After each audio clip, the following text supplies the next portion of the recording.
انسان جب اللہ کے فیصلوں پر راضی ہو جاتا ہے تو پھر زبان پر کوئی شکوہ شکایت باقی نہیں رہ جاتی ہے۔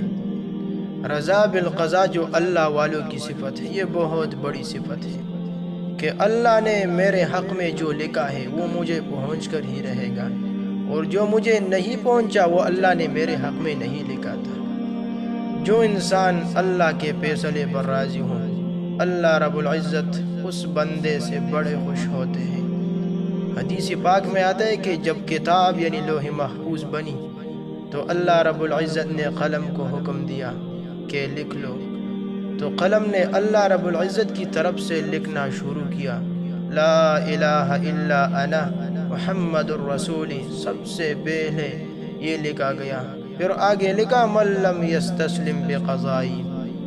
اللہ نے فرمایا لکھ لو جو میری قضا میرے فیصلے کو تسلیم نہیں کرتا، ولم یصبر علی بلائی، میری بھیجی ہوئی بلا و مصیبتوں پر صبر نہیں کرتا، ولم یشکر علی نعمائی،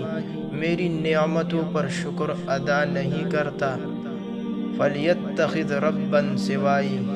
اس بندے کو چاہیے کہ میرے سوا کسی اور کو اپنا رب بنا لے۔